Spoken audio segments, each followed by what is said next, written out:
Hello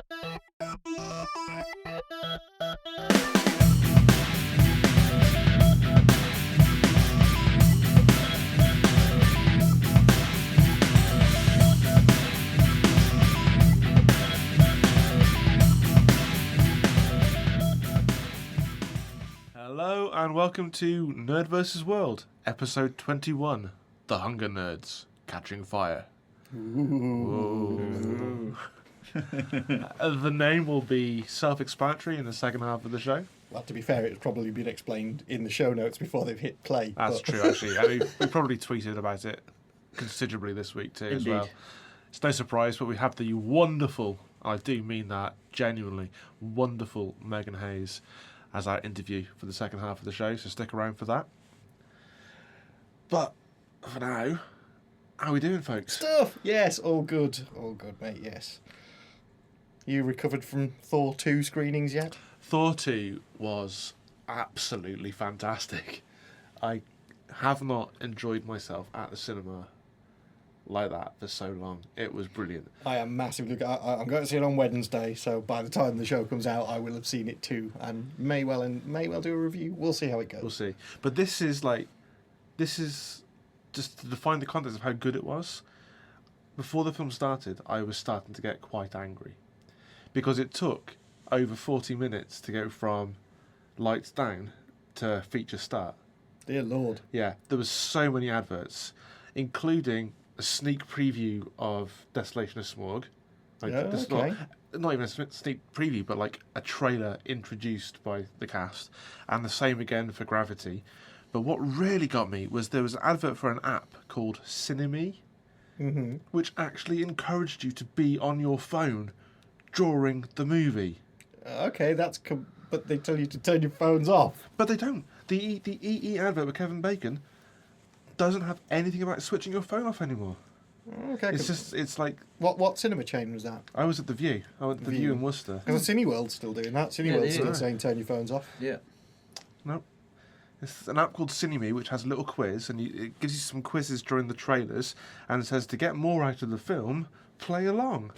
But remember to put your phone on silence. I'm thinking, remember to put your phone up your fucking arse if you're going to be playing along for a quiz. I do not want that. And so I was the fact that I kept having that advert, and like it kept dragging, and it kept lights going down, ends of ads, and you think, oh, now it's the film. Then back up with something else. I was just like, slowly, seething. I was slowly hulking out. But then Thor 2 came, and it was amazing, and I left the theatre with just such a huge grin. Marvellous. It's a wonderful film, and it's one of the better Marvel Universe movies. Okay. Cool. It's not quite Avengers, and it's not quite Iron Man. What it shouldn't be? No, in terms of how right, I okay, rate got the you, films. got you. I'd say Avengers and Iron Man, the original Iron Man, is still the best, but this is like close second. And I really enjoyed Captain America, and I really enjoyed Hulk as well. So, but you enjoyed Hulk? The Incredible Hulk, the remake, the second one. Did you? Yeah, I quite liked it. Fair enough. Yeah. It's not the Ang Lee one. I did not like the Ang Lee one at all. No one does. But no, I kind of like the remake of Hulk. Yeah. Okay. Cool. The last 30 seconds of it where they find Thor's hammer. He's my favourite. Yeah. Hulk is probably my favourite. He's my favourite character. Yeah, the Hulk's great, but I just wasn't that impressed with that film. I didn't think Edward Norton did anything particularly impressive in it.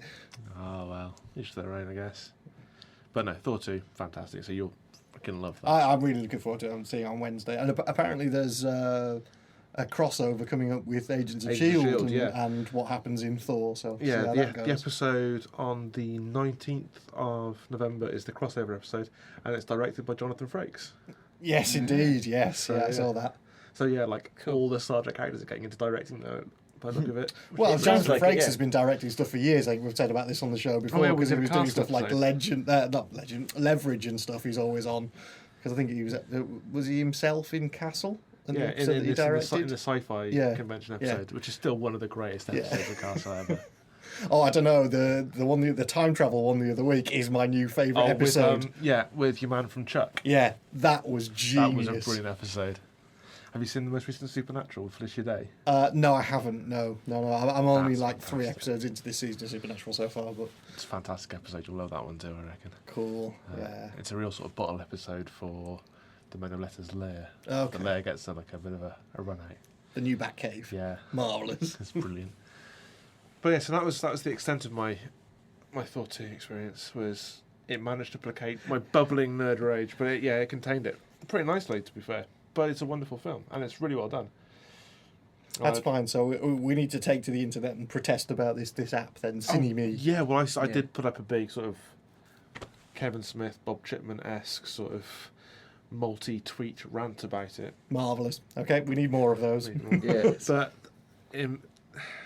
I know the times are changing, and maybe I'm just a bit of a stickler, but you should not be on your phone during a cinema screening. No, you shouldn't. I mean, it's bad enough going to gigs and seeing people watching the gig through their phone. Yeah. That irritates the piss out of me. Especially when they've got the phone in front of your face and you can't see the fucking band. Yeah. Indeed. And you want to slap the shit out of that iPhone. Yeah, I mean, I'm all right for somebody just taking a picture and then putting it away again. Yeah. That's fine. But to watch the whole gig through your phone when the band are there, it's just like, what the fuck? Enjoy the band. Indeed, yeah.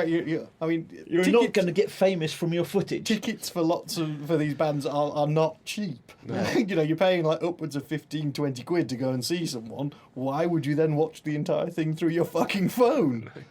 Doesn't make any sense. But then people are dumb sometimes. Well, yes, this is true. More often than not, so it seems. But November is shaping up to be a really good month for films. I'm just hoping we get rid of this app. Indeed. So what else have we got? Because Captain America 2 is not till next year, is That's it? next year. That's next year. Yeah. What else have we got coming up? Well, there's Gravity There's that I want to see. Yeah, there's the trailers for that are kind of slightly misleading from what I've read about the film. Yeah? Yeah, ever so. Yeah, because of I suppose some of the cast of how it's cast as well. I suppose is it a horror? Is it a thriller? Is it a comedy? It's a sci-fi. It's a sci-fi film. Yes, yes. There's no comedy elements about it. No, it's a disaster movie. Which is what I'm saying. The trailers are portraying that it could possibly be any one of those three. I've not seen any comedy portrayed in any of the trailers for Gravity, dude. I'm sorry. Okay, maybe I find it funny that other people don't. Then maybe you just find it amusing people trapped in space and dying. I'll refer you back to episode 1 and Idiots on Mars. Yes. Yeah. No, Gravity. Maybe it's just my sense of humour then, but yeah. Yeah, the thought of Sandra Bullock spinning away into the blackness of space does not make me laugh. Maybe it's just your brain associates Sandra Bullock with rom-coms. It's just like, it must be a rom-com. Sandra Bullock. The tragic story of two lovers ripped apart by the lack of gravity. She's been on a diet then. It's on my must-watch list. I'm sorry. Yeah, no, yes, it's on my must-watch list. And then, of course, there is the Hunger Games. Catching Fire. Yeah. Which I am very much looking forward to. I mean, like, I was obviously late getting to the Hunger Games party. I think. Yes. That was we documented that on the show that I hadn't watched it. And I went and I put it off. We put it off because of the Battle Royale connotation. Yeah. But you were the first ones who've seen it out of all of us, as I recall, because we didn't watch it until much later on. Well, I came on one of the shows. Like serious doubts about it. Yeah. Finally watched this film and everything I said about it is fucking amazing, and it was brilliant. Did you let Megan watch it? In the end? Yes, Megan watched it. She was absolutely fine with it. She just got a bit upset when the little kid died. Oh yeah. She really wasn't happy about that at all. But yeah. But no, I really loved it, so I'm really looking forward to the second one as well. I think I did do a bit of cheating on Hunger Games Wiki, but I just wanted to know stuff. Well, if you want to cheat, read the books. Well, the thing is... People got to add spoilers. The books are there. The thing is... They're in charity shops now. They've been out that long. I know, I just have a massive stack of reading to get through. Yeah, fair enough. This week as well, we see a new book come out, which I'm desperate to get, which is Raising Steam, the new Pratchett book for the Discworld series. Yeah. So that's out. Yes. I'm still working my way through the last book of the Blade Itself trilogy from Joe Abercrombie. So, The Last Argument of Kings. And have you read Neil Gaiman's Ocean in the Lane. Oh yeah, I read that. I read that Yeah. in a day after I got back from the signing in Bath. That Yeah. book was just like I couldn't put it down. Did you read Ready Player One in the end? I haven't. That's there to read at some point because I'll be catching up on my reading over the kind of Christmas period because I only have one uni module on now, so I've got a bit more time that I can actually read something that isn't comics. Yeah, and I've been teaching here now as well. Rather than just supervising the students, I've been doing some lectures. Ooh, get you! Yeah, I know, right? Call me a lecturer. Yeah. Dude, I was very restrained when you put in some of the tweets on the other day, and I was like, no, must resist the urge to get. So I taught a bit of ADR, and I taught a bit of sound design. You're looking at me puzzled. ADR, automated dialogue replacement. Yeah, no. It's like particularly automatic. I've never got automated. Automated. Automated. I was going to say I thought it was automatic. It's not. It was more of a no. It's not a sports model of me. Right. Okay. I don't get how it's particularly automated either. Because you're going in and you're doing it. You're going in and you're sort of making the changes and re-recording the lines. So it's like the actors will come back into the studio with you. And they'll do the voiceovers with like watching the films so they can match the performance. I never got why it was called automated because it's not particularly automated. Yeah, it's big. Well, you're not manually doing it, are you? Well, yes, the actors are actually manually doing it. But they're not recording it. They're not going. The ADR guys that are clunk, doing the clunk. recording of it. Right, yes. fair enough. Maybe it's just me being picky then. Yes. Probably. But we had to. So I didn't know what to teach them. So I was just like, well, what do I teach them? So I got this clip from a trailer from an old movie called Death Watch with Andy Serkis. It's a World War. Yeah, the World War zombie one. It's got Jamie Bell in it as well. Yeah. So they were doing all the the lines from that trailer. Awesome. Yeah, there's one line that Andy Serkis shouts out from the trenches. He says, "Don't worry, I'm coming! I'm coming!" I didn't realise how filthy my students can make that line sound. But I managed. I got all of my students to re-record that piece of dialogue. So the entire class did it, and it was just like at the end of it, was just like, yeah. And there was some sound design. That was cool. So yeah, that's been on my reading list as well. I've been reading fucking tech manuals and sort of textbooks and stuff. But I will read the Hunger Games books because I've actually been drawn into the series, so I do want to read more because I'm sure the film's cut out some stuff. Yeah, more than likely, quite a bit. So the question is now: have you had students give you apples or write "love you" on their eyelids yet? No, I've had some cookies. When they're sat around outside my office with pizza, I'll occasionally get a slice of pizza chucked my way as well. That's the one that fell. That's the slice that fell on the floor. Here you go, Bren. Yeah. Well, can't be picky. Take what you can get. No apples. And no "love you" written on the eyes. No. Okay. Because that was we realised the other week that Megan had no idea who Indiana Jones was. Oh, I did actually see that status. Massive parenting fail. Yeah. I didn't know what to say. I thought I'd let that one go. We've now watched the first one, and we've still got to do Temple of Doom and stuff. But yeah. Do you know what was funny about that is I had Ariana over not so long ago, and we sat and watched Raiders of the Lost Ark together. Nice. That was an awesome father-daughter moment. Yeah, she enjoyed it. She said that the melting Nazis were a bit rubbish. Rubbish? Yeah. Didn't scare her? No, we're a completely new generation, dude. Fair enough. Yeah. She just watched it and went, I could do better with a Barbie doll and a microwave. That scared the shit out of me. It scared the shit out of me when I was like, but come on, this is my daughter who sits watching Bones while eating her dinner going, gross, liquefied bodies. Nom, nom, nom. Yeah. I was watching The Walking Dead from last night and I made myself a sandwich and I thought, I'm just going to pause The Walking Dead for a bit. I can't even eat a sandwich. I was watching Walking Dead. You know. I've not seen this week's yet. I've got to. Not seen that. So I have to watch that when I get back. Looking forward to it. But they're rescreening. Rescreening. I got to make the character. Yes. No, they're rescreening the indie films at the View, I think. Are they? Yeah. Cool. Coming up in the next couple of months. Anything else that's on coming up then? We've got Thor and... It was Thor 2, Gravity, and Hunger Games Catching Fire, yeah. Anchorman 2. Me. Yeah. Feral. Yeah. The Counsellor looks quite interesting. Indeed, it does. Yeah. Yeah, I just saw the watched trailer for that. I was just like, what film's this? Because it's Cameron Diaz, Javier Bardem, Penelope Cruz, Brad Pitt, Michael Fassbender. The original trailer, the first trailer I saw of that, I went, God, that looks a bit. I'm not sure if I. And then the second trailer that's been released, I think it was today. The second trailer, I think, was all over the weekend in the advance of Thor 2, so it was in the Thor 2 screening at the weekend. Yeah, it was. I was really good. That looks amazing. Yeah. And it's like it's Ridley Scott as well, but I can go either way because they are. So it does say in the credits in the advert, it says from the writer of Blade Runner and Prometheus. And I'm just like rage quit. Whenever I see that, it's like it's a Pavlovian response to seeing that word anywhere now. Yay! I just get so fucking angry. So it looks quite interesting. Cool, yeah. A legal counsel who gets embroiled in the drug trade for his client. I think he's well aware of the business and he's happy to get involved, but they play him and he goes all badly wrong. Yeah. I have now seen The Blacklist, and that's awesome. It's awesome, isn't it? Yeah. It's so good. That's I've yet such a to good see show. that. Yeah, really enjoying that. That is one of the better shows to come from the new fall season. I'd say one of the best returning shows, in my humble opinion, is Arrow.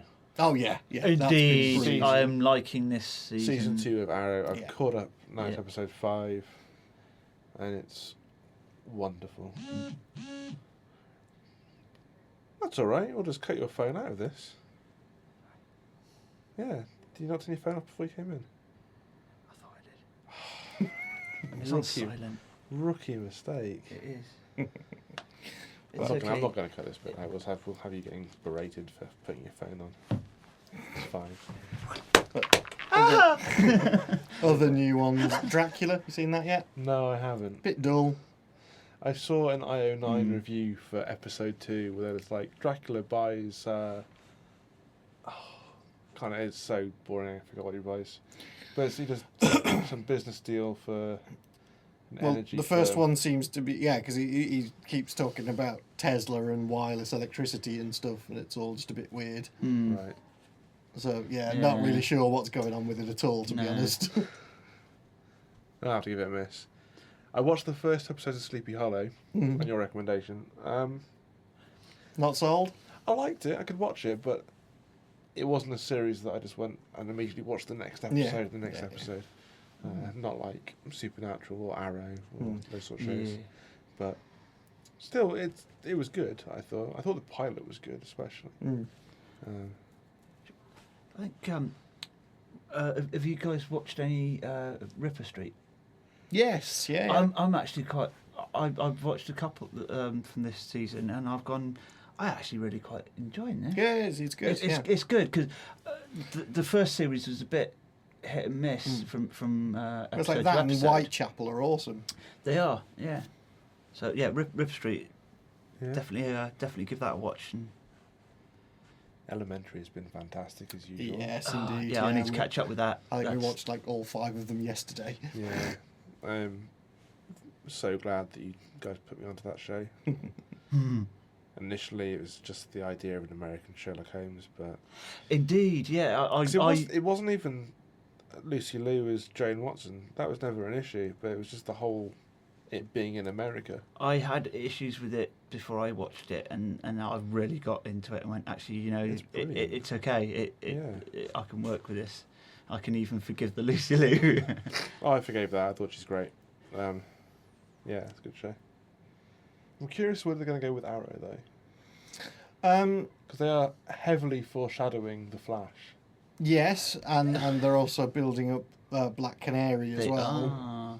So it's looking really good. So I'm intrigued as to where are they going to expand it, do some spin-offs, or just completely go? Well, apparently leave it within the Arrow confinement.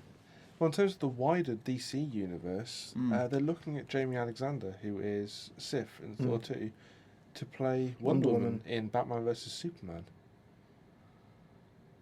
which is cool because she's kind of needed for that story. If they're doing Dark Knight Returns story, she's needed. But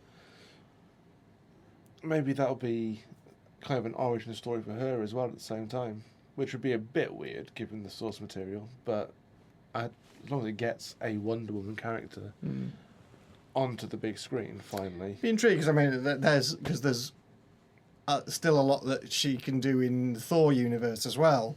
Because there's the whole Loki gender bending storyline where basically he takes Sif's body. Yeah. So that would be her playing Loki, which would be kind of cool.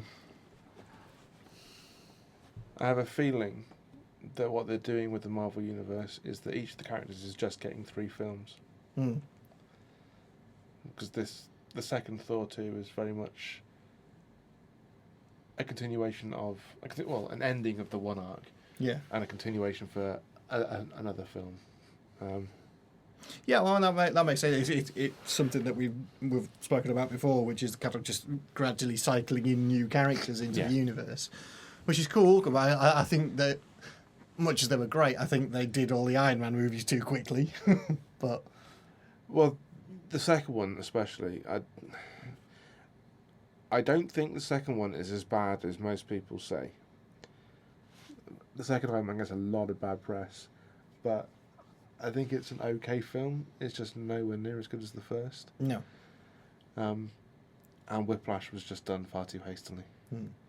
But I can kind of forgive it that, because it works, but just not as well as the first one. In Iron Man 3 news, Ben Kingsley has filmed another Marvel one-shot. Apparently so, yeah. Oh, I called it. Yeah, indeed. You did, yeah. I did say that we would see more of the Mandarin, and that the Terry actor character wasn't the real deal, and there was something going on. But apparently they've done it to respond to fan outrage. I doubt that. I think if they're already planning Phase 3 movies, they'd plan something for the Mandarin far enough in advance. So yeah, but this one shot I think will be on the DVD for Iron Man 3 or Blu-ray. No, that's out already, isn't it? That's out already, yeah. So it must be on the Something Blu-ray else. for Either Thor 2 or something in the Thor future 2, still. yeah, and that's essentially he catches up with Killich and Terry and tears them a new arsehole as the real Mandarin, which we all knew he would be there. And I think DVD for Blu-ray for Thor 2, that should be... Well, that's going to be like that's February, March. Yeah, so that's going to be the lead up for Winter Soldiers. Winter Soldier's April, I think. Yeah. So yeah, I think we'll see Infinity Gauntlet storylines and power rings starting to get pulled together now ahead of Avengers 2. Yeah, I guess Avengers 2 is Ultron, isn't it? Yeah, Yes. Age of Ultron. Avengers Yeah. 2. I was going to say, So that's because there nothing to do with seems that. little point in building up the Mandarin because there aren't going to be any more standalone Iron Man films. True.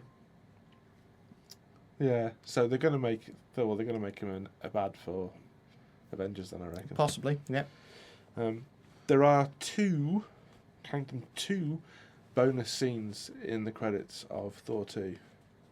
Yeah, okay. One mid-credits and one right at the very end. Cool. They're kind of worth sticking around for. Okay. Kind of. Kinda. There's been some fallout about it already online, because the mid-credit cutscene, the big sort of setup for the next one sort of thing, was done by James Gunn, so you know what film it's seeding, and it doesn't fit the movie you've just watched. Right, okay. It's very weird, and I'm having a few doubts now Okay. about Guardians because of it, but Okay. Well, we'll discuss it more when we've all seen We it. will see. Indeed. But yeah, that's all that's been from me this week. It's been kind of a quiet couple of weeks, to be honest. Well, there's a load more kind of Doctor Who news came out in the last couple of days about the 50th, because we're 3 weeks away now. And again, Moffat's sticking with this, that it's going to completely change the narrative of it ongoing. So I don't know what that means. I don't either. I hope he doesn't get hope he doesn't get too big for himself. Yeah, I hope he doesn't start thinking he's bigger than Doctor Who, indeed. because that would really kind of annoy me. But we'll see where he goes with it. I'm tempted to go see it at the cinema as well. Yeah. I'm probably going to go see a 3D screening at the cinema.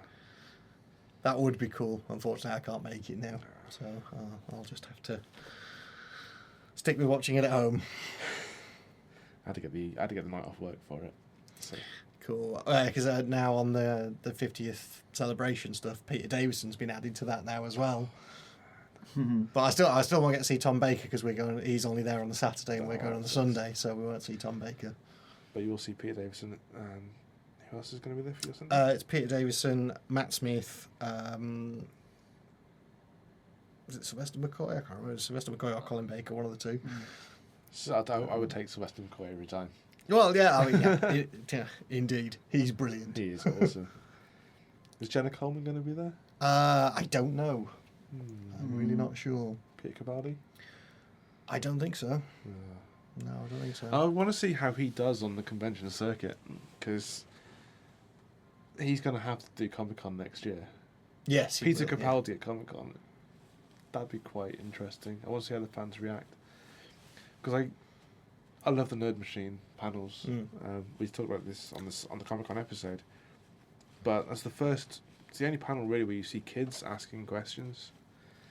And that's during the Doctor Who panel. So I want to see how they take to him as the Doctor. That'll be sort of like the yardstick by which he's measured. Like, if kids can buy into him as the Doctor, then he'll be fine. Because there's no doubting his acting pedigree is phenomenal. Okay, yeah, indeed. So, unless, of course, my niggling suspicion turns out to be correct and it is all a smoke screen. Yeah. still on that, aren't we? I'm still not convinced. Until it comes out. Yeah. Until the episode actually happens, Yeah. I will have a niggling doubt. Fair enough. Yeah. Fair enough.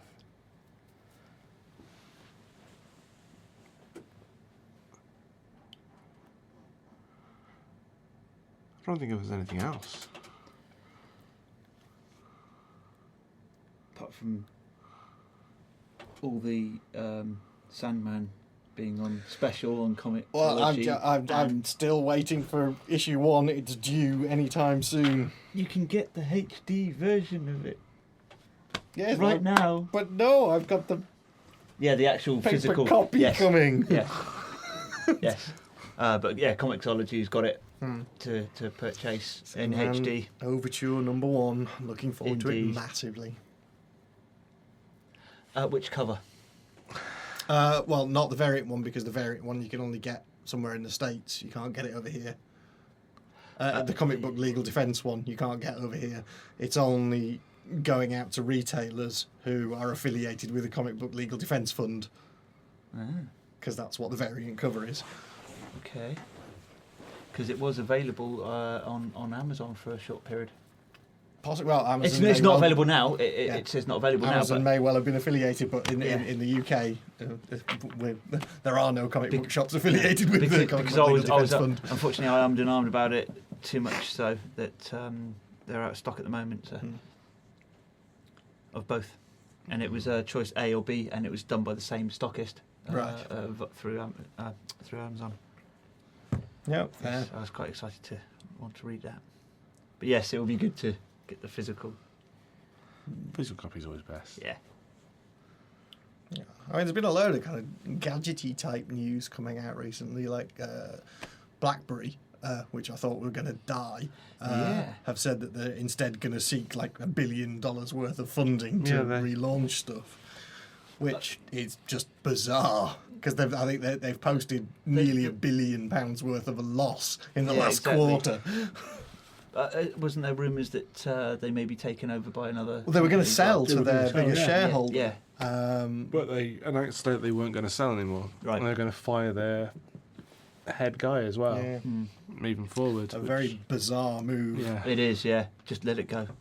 Let it go. Well, obviously they're not going to let it go because they were, they were market leaders in terms of smartphones. It's just that they didn't roll with the changes. No. Unfortunately, and the Z10 was their kind of last gasp, and it didn't work. No, it didn't.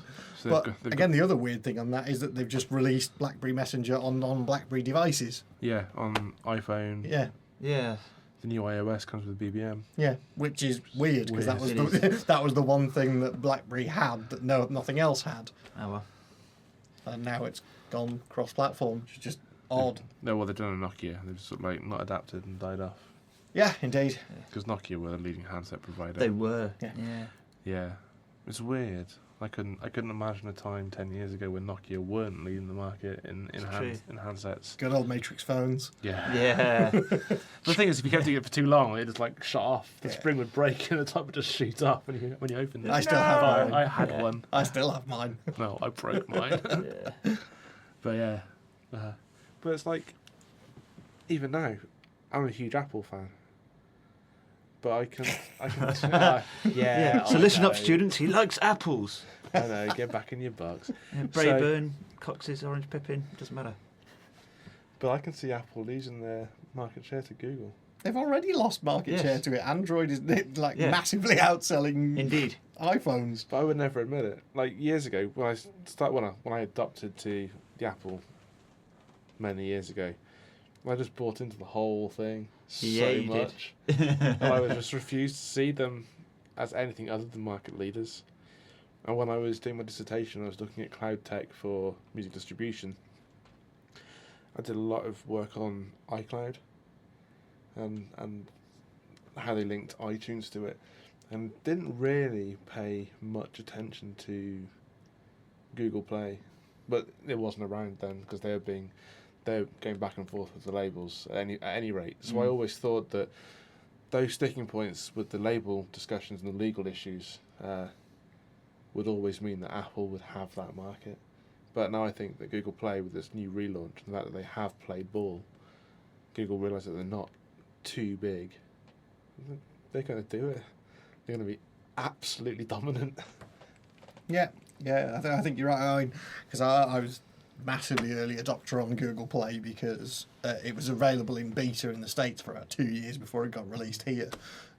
And you could easily sign up to it by just using a proxy to the States, and you could sign up and have it on you as long as you put the correct version of the app on your phone. It worked fine because the British version of the app wouldn't allow you to upload your tunes or anything.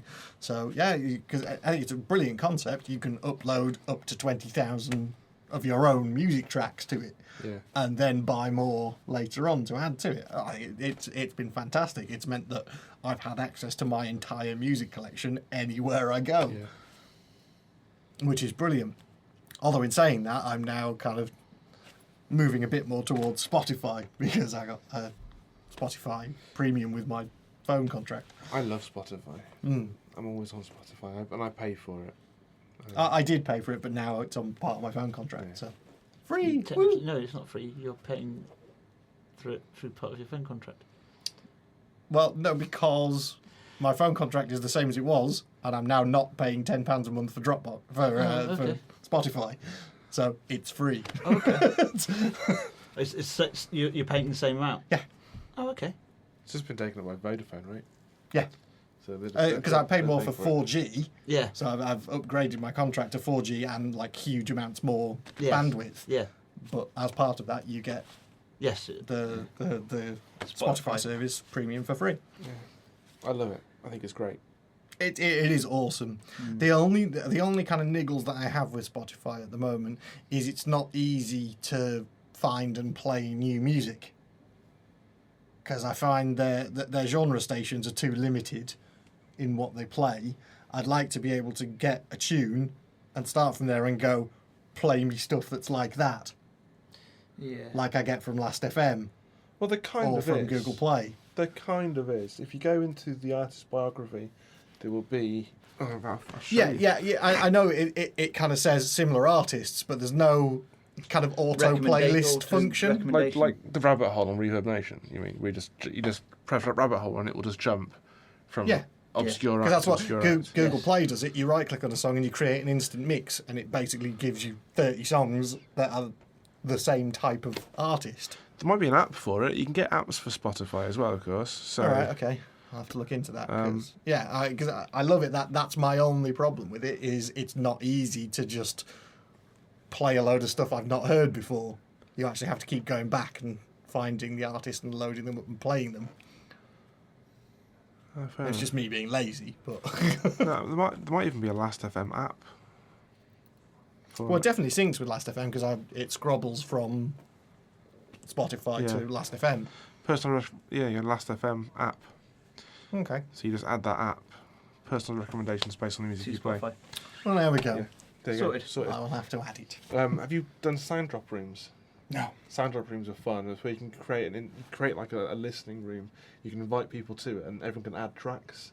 So they'll have sound drop rooms for different genres. So you just go and join the sound drop room and like see what people are adding to it. That sounds cool. It does sound like but fun. that is an app. You can get loads of apps, and then there's Tune Wiki, which will scroll your lyrics up on the screen.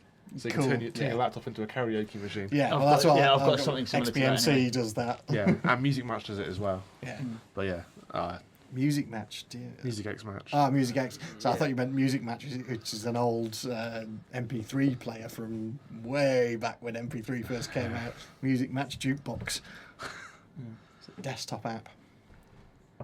Nah, it's a lyrics catalogue that will just sync to the track that's playing. It's got most of them. Hasn't got every song, but it's got quite a lot of them.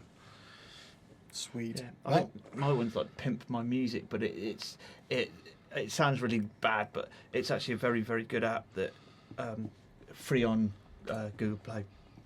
It's brilliant for it brings up all the lyrics, but if you've got missing content or missing lyrics, it will give you info on it as well. It will give you the album cover, and it will automatically search for the appropriate album cover. That's what. A lot of the apps I use do that, especially XBMC. Yeah, does that really well.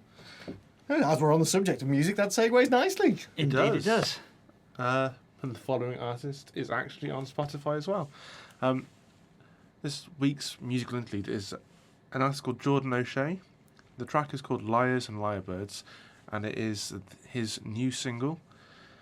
He runs a record label in Oxford that's actually getting a lot of press at the moment. It's a real sort of collaboration, sort of conglomerate of music and art as a label. It's called Bear on a Bicycle, and it's been nominated for a couple of awards for sort of up-and-coming record label too.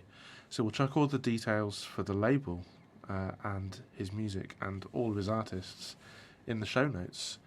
But this is the track. It's a real sort of stripped back, chilled, very mellow, acoustic, very mellow. Kind of reminds me a little bit of Secret Sisters and the Punch Brother tracks that were on the first Hunger Games soundtrack, which is pretty very cool. much so. So yeah, enjoy it, and we will see you on the other side.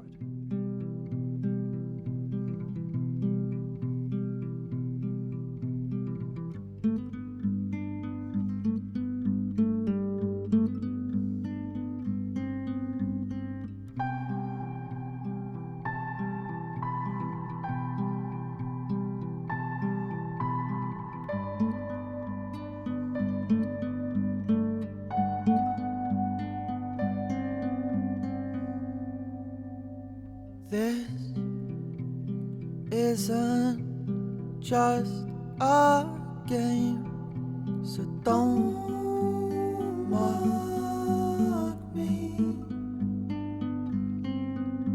I know that lately I haven't been acting the same, but don't stop me. It was desperation, my dear. The letters all here. The birds, they understand that I am a changing man. I get bored, I get restless, I get sick, I get reckless. But as long as you understand that I am a changing man. Oh, oh.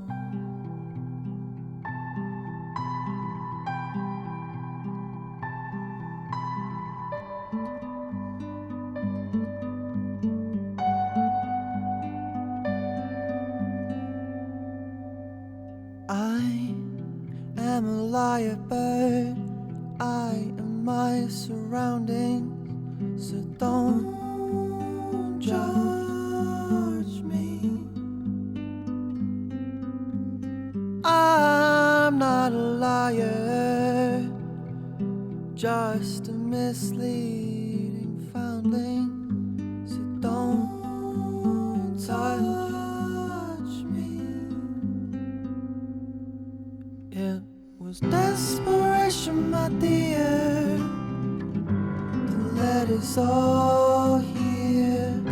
The birds, they understand that I am a changing man. I get bored, I get restless, I get sick, I get reckless. But as long as you understand that I am a changing man.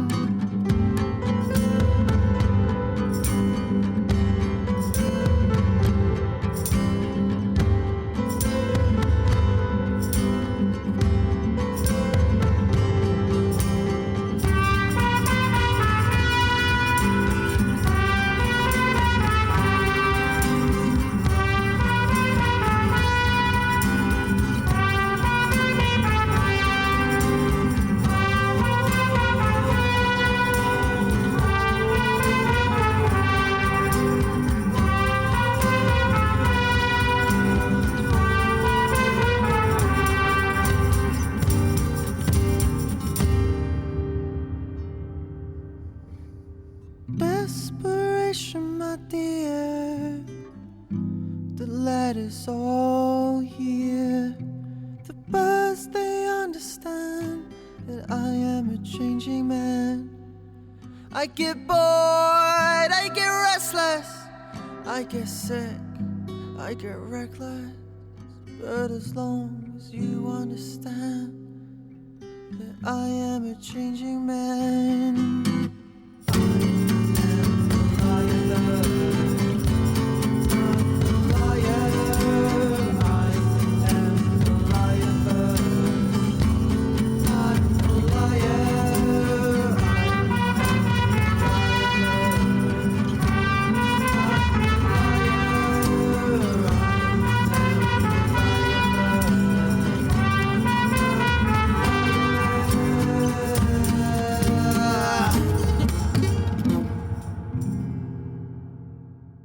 Okay, and welcome back everyone to NerdVsWorld episode 21, The Hunger Nerds Catching Fire. And here we are at the moment. We are joined at the moment by the lovely Megan Hayes, live across the pond. Indeed. What's up, guys? Hello, how are you? I'm great. How are y'all? Very, very well, thank you. We're stuck Love that. in The Hunger Nerds. Hunger Nerds. Perfect. You like it? Yes, perfect. yeah, we're stuck in the bleak, dark UK, where I imagine it's a lot nicer where you are. Well, I mean, you can't. I just moved to Los Angeles 3 months ago, and you can't beat the weather. I mean, you just can't. It's rained twice since I've been here. Wow. So yeah, it's pretty nice. It's rained twice today. At least. Not bad. So, anyways, yes. Welcome to the show. How are you? I'm great. Thanks for having me, guys. I've been looking forward to this one for a while, so I'm That's great. excited. We've been looking forward to it too. It's great. So, yes, Oh. Hunger Games Catching Fire coming out. I think it's coming out here in 2 weeks' time. It is, yeah. Have you heard of it? I'm just kidding. Yes, we have, yeah. We've all seen the We've heard of it. We've seen the trailers are now hitting the TV at the moment, so we're seeing quite a lot of TV spots coming on now, and yeah, it's looking good. It does. It looks great. I can't wait to see it. Indeed. So, you would tell us your involvement in it. Well, I am one of the tributes. I don't know if you guys... Do you guys know the premise? I don't know of the premise of the second one. We know I've seen the first one, but I wasn't sure what happens in the second one. Is it a whole new bunch of people, or is it... Well, the second one, it's previous survivors and winners, isn't it? That's right. It's previous victors. Yeah, so you're a previous victor, is that correct? That is correct. My character has won a previous Hunger Games. So everybody everybody who competes in the games in Catching Fire was a previous victor. Your character, can you tell us anything about it? My character's from District 6, which is the transportation district, and she is she's a morphling. So Right. basically what that means is she is addicted to a drug called morphling, which is similar to it's a painkiller. So she's got some issues for sure, and she's that's kind of her deal. It was a way to morphling was kind of a way to help deal with the post-traumatic stress of the games and everything. And unfortunately, my character became addicted to the drug. Okay, didn't deal with it well then. No, not so much. Cool. I mean, because it looks like it's a kind of big action-packed-y thing. Is it lots of kind of running around with bows and stuff again? I'm hoping. I mean, I personally, there's only one gal with a bow, Sure. I don't know. Katniss has the way. Okay, Yeah. so there's only one person with a bow. All right, fair enough. Okay, you've never seen the movie or read the books, have you? I've seen the first one. I've seen the movie. Yeah. Yeah. We've all seen the first movie, and a couple of our friends have read all the books, but for the latest film, we only know what the press has released on it. So. Oh, that's exciting. It is. Very much looking forward to it. Oh, good. I love that you know nothing about it. That's going to be awesome. Will you please let me know after you've seen it what you think? Can we have a talk? Absolutely, yeah. Absolutely. Believe me, you'll hear about it from us. Yeah. It's the kind of thing we don't stop talking about. Try and stop us telling you what we think. I can't wait. I dare you. Well, that's almost the premise of the show. Is we go and watch something like that, and we just completely nerd out about it and rant about it for an hour and a half. Yes. What was it like on set? Oh, Can you give us any stories? What I can tell you about life on set was it was awesome. Everybody was so gracious and so kind and welcoming to me. It just felt like kind of a big family, and everybody was amazing, from Francis Lawrence to Jennifer Lawrence all the way down. Just the crew, the cast. I had a really wonderful time. It just could not have been a better experience for me. It was a lucky bit of casting for you, wasn't it? Because they were actually in your hometown filming, weren't they? That's right, exactly. They shot part of it in Atlanta. Yeah, and I feel like I won the lottery with the role I got and the amount of time I got to be on set, and just the role itself was so challenging. I really honestly feel like I won the lottery. Because I did a bit of cheating, Hunger Games cheating, and I looked on the Hunger Games wiki for your cheater, pumpkin eater. for your character. I was curious how they were going to handle the morphling and the drug addiction in the film, because I think it's pitching a 12A over here, so it's like a PG-13, I guess, in the States. Yeah. So it is. It's PG-13. Yeah. So how much emphasis is there on the use of drugs as an escapism from the trauma of the previous victory? Oh, well, you'll have to find out. Okay. Okay. See how I did that? See how I did? That See was what I did very just good, there? yeah. That's okay. Well played. An excellent answer. It does seem to be some kind of a theme, because according to some other stuff, you've got another film coming out called Plus One. Oh, I knew it. Yes. Let's talk about the theme. Yeah, yeah. Oh, if Simon didn't, I was going. Yes, it's my second drug addict. Yes. Yeah, plus one was heroin, right? I think it's Meth. meth. Meth. Yeah, sorry, meth. Yeah. Get it right. Sorry. I'll do heroin next year. That'll be awesome. Oh, there we go. Just gradually work your way through. It's ironic because I have literally done like 0 drugs in my life, and I'm playing these drug addicts, which is hilarious to me. So. Careful you don't get typecast. Yeah. It's a good typecasting. I mean, it's really fun. It's way more fun than, well, it's just fun for me. Everybody has their thing they like to do, and I'm a character actress, so I love the challenge.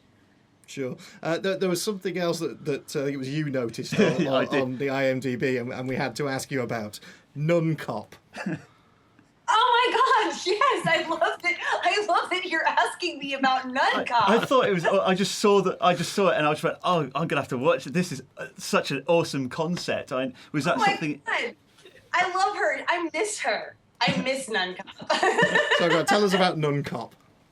Okay, so you have no idea how you have endeared yourselves to my heart right now by asking about Nuncop. I was on this sketch comedy web series with Turner and Super Deluxe, I guess for about maybe a year and a half, 2 years, and it was a news-based web series. I don't know if you guys know the website Fark.com. It's a news website here. No.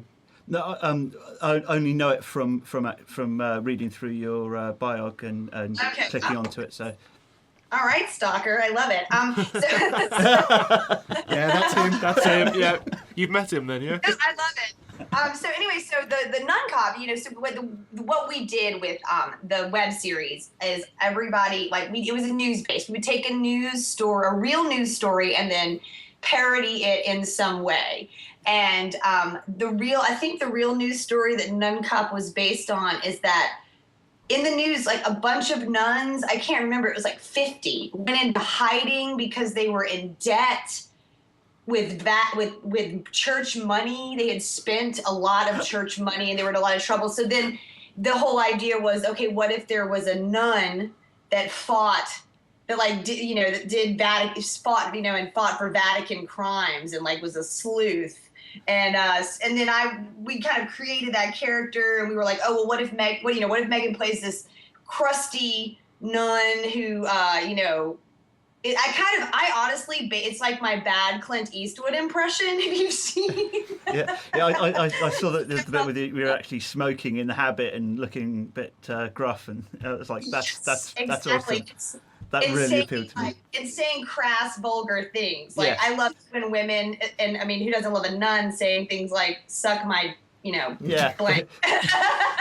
Oh, feel free to swear on this podcast. I mean, Yeah, we do. We do all the time. I didn't know, whatever, but I do. I love women when women say things like "suck my dick" and stuff when they about their male body parts they don't have. So we Sure. kind of implement that in Nuncop. But I love her. I miss that character so much. She was so much fun to play. It sounds like a much more hardcore version of Father Dowling Investigates. Nice. Do you remember that show? I don't remember that show. You don't remember that show? It was the dad from Happy Days. No. As a priest As a who priest, and he investigated had a- murders, and he had a kind of a nun sidekick. He was a priest, but he was a priest that fought crime, right? That's That's right, right. yeah. Yes. How did I I remember miss that that. show? Yeah, Father Dowling Investigates. The dad from Happy Days. Yes. Yeah, I can't remember his name, but yeah, it's the dad from Happy Days. Bryan Cranston did it, man, from a sitcom to hardcore. Absolutely. Well, there you go. You're following suit. I'm trying. And in meth addict as well. Yeah. I mean, perfect. Let's all tie it. It all goes back to Breaking Bad, doesn't it? It does. It does. I take it you're a fan. Well, I just started it. I know I'm probably the last person alive on Earth that has just started watching it, but yeah, it's pretty amazing. No, Yeah, there's me. loads of people that are watching it now, and it's really cool because knowing what happens, just watching people's faces, I'm like, you have all this ahead of you, and it's so good. Oh yeah. Yeah, I'm really excited. I actually just speaking of TV shows starting late in the game, I just watched all of season 1 of Orange is the New Black. Oh, that show Yeah. was awesome. Oh my God! Can I please, y'all? If you can just do something to get me cast on that show, I will pay you $1 million. I'm not kidding. I'm obsessed with that show. That show is incredible. It is, I love yeah. it. It is. We'll just It is. inundate Netflix Yeah, until just have they to go put you banging on the show. door of Yeah. Netflix. Just Well, they need tweet that- Netflix. Don't they need another drug addict? I'm just saying. That's right, I'm because it's just got saying that out there. Pitching that out there. it's Janeway in that as well, isn't it? Yeah. Yes, it is. Yeah. Kate Mulgrew. Kate Mulgrew. Yeah. Oh God, she's great. She's great. brilliant. She plays Red. Yeah. Yeah. I thought for sure. I mean, I know she's not Russian, but her accent is so good, so good. What was I gonna say? So I had something on my brain there. It's completely gone now. That happens to me all the time. I Should have that effect on men, by the way. Oh. So it's not Make just them me being forget stupid. everything. Marvelous. Yeah, sorry. I'm just getting my brain back in order again. I think you left it in your coffee. I think I did. Too much caffeine. I think I stole it from your head. Yeah, it's going. So we've done Nuncop, and I think that's fair, right? Yeah, we had to go for Nuncop. Indeed. You have no idea. You're like, I'm so in love with you guys for bringing up Nuncop. You have no idea. Can you get the whole thing online or something? Yeah. I think you can. I think there's 1 or 2 on YouTube. Yeah, we only did 2 episodes, so there we go. of Nuncop. So yeah, those are the 2. Then that'll be it then. We'll put the links in the show notes. Yes, we will. We'll route out the links and we'll post links to it so people can Yes. enjoy Nuncop. Awesome. Yay. Now, the other interesting question that I had that I wanted to ask you is a Star Wars related one. Oh, good. Oh, yes. Okay. Because I read something that you refuse point blank to watch the prequels. Is this I know, true? Am I terrible? Is that terrible? Oh, well, I don't. Is it true? It is true. I know you're gonna judge me for that, but I just love. I can't even. I just can't. And everyone says I gotta watch them, but I'm kind of a purist. No, I totally love you for it because I spent 15 years waiting for them to come out and was massively disappointed. Right. And you go to tie it all in. I know we got to get to the movies soon, but I mean, I know we're not at the movie part yet, but friggin' Empire is in my top 5. Ah, of course it is. Yeah. I mean, come on, people. Indeed, of course it is. No, I mean, because I think it's great that you haven't watched it. It must have taken such presence of will to not watch them. Yeah. Well, and I heard, I have just heard from people that they were disappointing, and I just it is just such an epic special. Has the first 3. Yeah. And we all know what the first 3 are. It's Star Wars, Empire, and Return of the Jedi. Yeah. And not the prequels. So those are just they're such an important part of my heart. I just can't. So then, I heard not great things, and then I was just like, you know what? I'm not going to do it until someone says you just absolutely have to do it. I'm not. Yeah, I utterly applaud you. I think, if anything, I would say, episode 1 was rubbish trade blockades and stuff that's just nothing to do with Star Wars. Episode 2 was a love story between a puppet and Natalie Portman. Yeah. Yeah. And the third one was all right, and it's worth watching the fight between Anakin and Obi-Wan and then turn it off. Yeah. Pretty much. That's what everybody says, to see the third one. Yeah. Oh, I wouldn't even say watch the whole of the third one. I'd say Just watch the last sort of half 20 hour. minutes and avoid Okay. the last 5 because they're atrocious. Oh God, I can't. I think it'll break my heart. This is why I don't do it. No, fair play. I say stick to it. So, what are your thoughts on the next 3? Oh, I don't know. I mean, I'm nervous. What are your guys' thoughts about it? Well, I mean, we've kind of gone around the houses on this a lot. We have. We're kind of happy. Well, I was happy with who was writing it, Michael Arndt, because Yeah, he's but the he's not guy writing who was anymore. doing Toy Story 3, but he's pulled But he's out pulled now. out of it. Because now, Oh, I didn't know that. now J.J. Abrams Abrams is writing it Yeah. himself. So that just stinks of So he's directing disaster. Yeah, he's so directing and writing it. we're not sure about that because we had the big conversation of, well, J.J. Abrams has done Star Trek, and if he does Star Wars in the same way, is it going to be too similar? I mean, I think that's a fair concern, right? I mean, I'm nervous. Any of it makes me nervous. And we also didn't want Star Wars turning into the search for the MacGuffin. It seems to be an ongoing theme of J.J. Abrams' Yeah. films is the search for the MacGuffin. And it tends to be squishy red MacGuffins. Yeah, I think the main concern is that Star Trek and Star Wars are 2 very different sci-fi universes, and if one person gets their hands on both of them, That they're going to be similar. Yeah. Right? exactly, yeah. So that's our concern. And God, how crap is it going to be with lightsabers with lens flare? Oh man, Don't even. don't even. Guys. Not even fun. Like, seriously, dude. But I would give anything to be in your position, Megan, and be free of the character of Jar Jar Binks and just be completely unaware of it. Exactly. Exactly. Yeah, I think if we could go through and scrub that bit out of Yeah. our memories, then we would. We all would, yeah. Yeah, if I could eternal sunshine myself from anything, it would be episode 1 to 3. I know. So yes, anyway, as we're on movies, have you got 5 films to add to our list? Okay, I do, and I have to tell you guys. I'm sure I'm not the first person to say this, but this was hard to come up with 5. It is. It's really, really tough. And when your brain starts on one, it goes down a track, and it's just like, oh my god. Yeah, it's like I started going down like this romantic comedy, and I can name 5 also. But anyway, because I'm a girl, but I'm looking at my list right now, and I had it narrowed down to 7. So I guess I'm gonna have to kill 2 darlings as we're chatting. So yeah, indeed, you've got to make the hard choice. Okay, so we got Empire Strikes Back is in there, and this is in no particular order, right? No, that's fine. No. Okay, now, okay, some of these are just, I'm not even going to make a disclaimer. Okay, I'm going to add to my list, Young Frankenstein. Awesome. Yeah, Mel Brooks. Good call. Right? Yeah. We were talking about that the other day because we ended up on a best Mel Brooks film, and it was that Blazing Saddles and Spaceballs were the 3 that we were arguing about. And the producers, come on, guys, that's a good Mel Brooks too. Well, that's what sparked off the conversation because my neighbour lent me the DVD of the producers, and I haven't actually watched it yet, and I really wasn't going to. Great. But is it worth it? Oh, it's fantastic. It's fantastic. But I do think that Young Frankenstein and Blazing Saddles are the top 2, in my opinion. And I love Spaceballs too, don't get me wrong. You have to. Yeah, everyone loves Spaceballs. And also, I saw Young Frankenstein as a child, and it just was such a pivotal, I feel like it contributes so much to, my sense of humor and, and just, I say that it changed my life. And so I love it. Cool. Okay, God, this is killing me. I'm looking at my list right now. Empire, Young Frankenstein. Okay, so I got 3 more.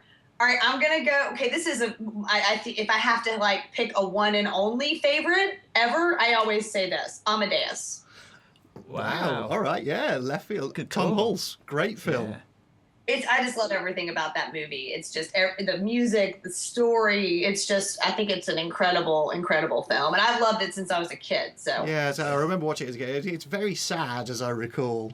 it is. It's really sad, but also really, really funny too. Yeah, because Mozart is portrayed as such a vulgar. His laugh, hilarious. He's hilarious. Oh, I love that. I love that. That's awesome. What's the guy that played Salieri? What was his name? Abraham. Yes, that's him. Yeah, he won the Academy Award for Best Actor. Yeah, that was an awesome.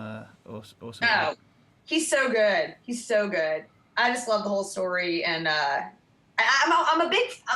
really, what fascinates me a lot too, and I guess this is one of the reasons why I like this movie, is when people are geniuses and how I like how they come up with things. We're the seed of an idea for anything. So that scene at the end where he's composing and Salieri's dictating and Salieri's writing down his composition, as he's dying. And to me, just watching that, how Salieri just can't keep up with his brain, I just find things like that so fascinating. Yeah.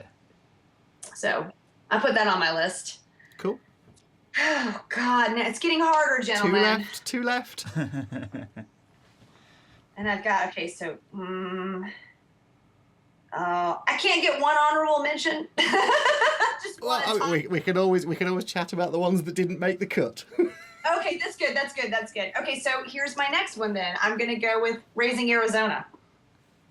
Cool. Okay. Yeah. Nick Cage. Yeah. Well, I'm a huge Coen Brothers fan. Okay. Yeah. Cool. So, and I think I love Holly Hunter. I think that movie, it's very quotable. I quote it. I think my roommate and I quote it almost every day in just our regular life. So cool. I'm kind of like that with The Crow and a few other films. Yeah. Absolutely. But I just love it's it's an old school Coen Brothers movie, so it's just fantastic. Yeah. And what else I love too about that movie is I'm from Georgia. I'm being Southern, and I love how articulate the Coen Brothers make the Southern characters in that movie, because oftentimes the Southerner gets stereotyped as being stupid or ignorant, which I'm not saying that that's not true sometimes, but But I love that, Nicolas Cage's character is this I know he's from Arizona, but he's a very kind of a rednecky kind of guy.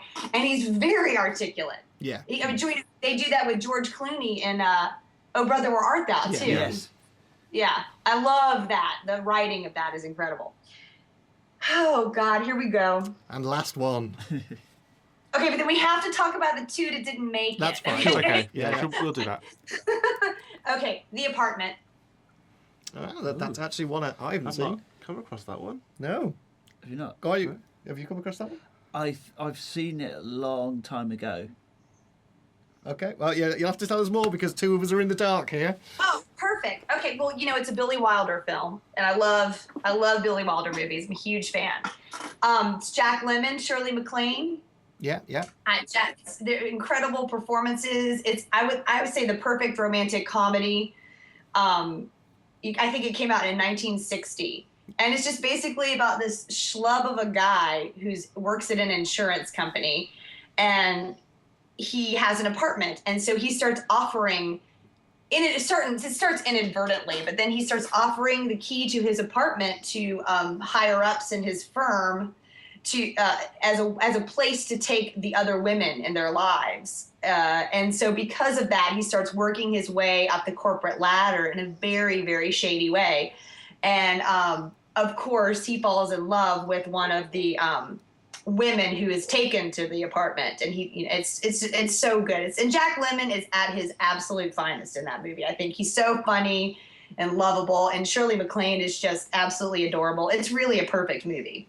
Yeah, okay. Well, that's one we're going to have to watch then. Yeah. This is what I like about doing these lists, is every once in a while someone comes up with one that we know nothing about. Please watch it. It's a really good... oh, God, there's nothing on TV. What the hell? And you can just sit down and really absorb into it. From what I remember, you can just really just sit down and go, phase out all the crap that's going on around you and just go, yay, this is a really... It's harsh as well, going through it. I'm not going to say too many spoilers for the other guys, but there's a little bit of harshness through there. But then again, it's comeuppance for how he's gone about the corporate ladder. No, you're absolutely right. Are some very dark parts of it, and I'm a huge fan of things that have kind of a dark flavor and humor to them. That's why I love Wes Anderson movies because I think his stuff is so dark and twisted and hilarious. And hence Empire Strikes Back, of course. And also I would say, if people ask me a Billy Wilder movie to say, I know the obvious one is Some Like It Hot, which is, don't get me wrong, and a hilarious movie. I love that movie too, but I think The Apartment is my favorite of his films. So yes, that's your 5. So you had 2 on there that didn't quite make the cut. Go on then. I did. So can I just tell you the 2? Because it was like killing children. Okay. I don't know if you guys realize, but I'm experiencing like Sophie's Choice over here. Indeed. Okay, so the 2 that didn't make the cut, but also 2 of my all-time favorites: The Holy Grail. Oh, fantastic! I mean, come on. And even The Holy Grail, just for that one scene with the come see the violence inherent in the system. Like that. Help, I'm being oppressed. Oh, bloody peasant. There's the giveaway. That's a quality film. And then Magnolia is another favorite of mine. Yes. That's probably one of my all-time favourite Tom Cruise performances in that film. Oh, it is my favorite Tom Cruise performance. Yeah, that's an excellent movie. I love just how the stories intertwine and the characters in it are amazing.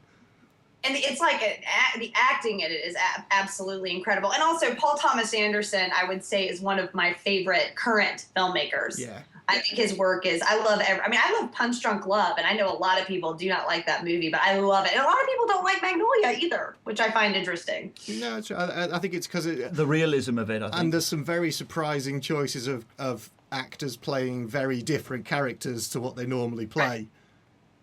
Oh, absolutely. I mean, but also, again, in Magnolia, like, one of my favorite things in a character is watching someone who equally offends me and makes me laugh at the same time. And Tom Cruise does that in his when he's talking to the guys, doing his respect the cock, tame the cunt thing. Indeed, yeah. His motivational speaking. Yes, it's so offensive and it makes me laugh so hard. I love it. It's just the kind of thing that when you see you have this opinion of Tom Cruise, and to see him doing that, it just completely blows everything away. It's great. He's fantastic in it. Oh, when he has that meltdown and throws the table aside, it's just fantastic. No, awesome film. Oh yeah, they were tough ones to cut out. Yeah. I don't know how you cut Holy Grail. It was. I was down to the apartment or Holy Grail, and it was really hard because again, the Holy Grail, that is such a movie that I grew up with. It's a pivotal to my childhood. I mean, I remember my brother is 7 years older than I am, and I remember staying up way past my bedtime as a child, and him watching it, on TV.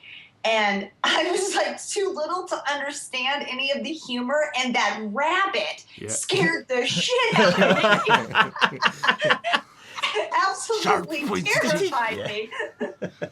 Bring the holy hand grenade of Antioch. Oh, I know, the holy hand grenade. No breakfast cereals. Yeah. Genius. Oh, yeah, good choices. I think we wholeheartedly approve. Yeah. When I was in high school, we used to have Monty Python parties, and people and that sounds really crazy, I know, but everybody would come over to someone's house and we would watch, Life of Brian or Meaning of Life or The Holy Grail and quote it, and yeah. No, it's got. When I was at school, there was a book that they released which was essentially all the sketches, the scripts for them. Yes. From Flying Circus, and about 2 or 3 years in my high school, we did sketches from that, just 2 or 3 of them. Brilliant. Oh, which ones did you do? We did the Lumberjack sketch. Perfect, love it. We did the Parrot sketch, of course.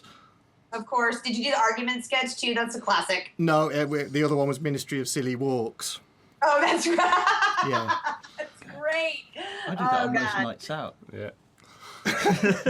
Yes, I really truly attribute Monty Python and Mel Brooks, and I would probably say old Saturday Night Live and Carol Burnett to what molded my sense of humor. Yeah. That comes across. That epitomizes nicely Nuncop there. Oh, thank you. God, if you think where you've just gone through all your films and all your loves and all your directors and your favourite actors that you've just been describing and what you've grown up with, that's almost epitomised in Nuncop. Those little quirky points from all of those shows kind of really do tie you together there. Oh God, thank you. I really take that as a huge compliment because I really love all that comedy so much. Mm. Did you ever come across a radio show called The Goon Show? No. Should I? Mm. Yeah, you should. It's a radio play done by Peter Sellers and Spike Milligan, so the real sort of stalwarts of British comedy. Oh my God, I want to listen to this. This sounds amazing. If you can find something, I'm sure it'll be online. I'll try and dig something up and see if I can find something, but they were hilarious. And I gotta listen to that. That sounds awesome. I'm a huge Peter Sellers fan too. Being there is just... Love that movie. Yeah. If you like that comedy, you'll love The Goon Show. Oh yes, please if you find, I'll look it up too. But if you find anything I should listen to or in particular, please post it on Twitter and I'll give it a whirl. Absolutely. Sure. I also, of course, was a huge Fawlty Towers fan. I was just about to say That's what I know, right? So funny. It's one of those things that because there's only something like 6 or 10 episodes of that. Yeah, it's one season. Yeah, it's not a lot. And everybody just thinks it ran for years and years and years, but it's just one of those things that there was only 6 episodes of it. No, yeah, there's not a lot. Freaking Manuel in that, so funny. Cool. Okay, I think that's about us getting to a close here for the second half of the show. Well, this has been lovely, guys. I had really enjoyed chatting with y'all. It's been lovely. Thank you so much. Yeah, thank you so much for coming on the show and giving us your films, and we shall look forward to seeing you in the Hunger Games. You promise you'll be in touch once you see the movie and let me know what you think? Oh, absolutely. Hell yeah. Of course we will. Awesome. Yeah. I can't wait. Yeah, if you're ever over this side of the pond, come in and see us. Oh, that's a definite. That's absolutely gonna. I've never been to London. I've been to Scotland, and it was a really long time ago. So I would love to get over there. It's on. Are we gonna meet for a pint? Absolutely. Yeah. So we're in Yes. Oxford, so we're just a bit north of London. But Perfect. Cool. Yeah, that'd Okay. be Well, cool. thank you once again for coming on the show, and Guys, it's you're been a awesome. pleasure having you. You're awesome, guys. Have a great day. Thank you. You Thanks too. very much. Thanks so much. Bye. Bye. Bye. So thank you for listening. I've been Brendan. I've been Spindles. And I've been 80. And until next time, take care and be excellent to each other.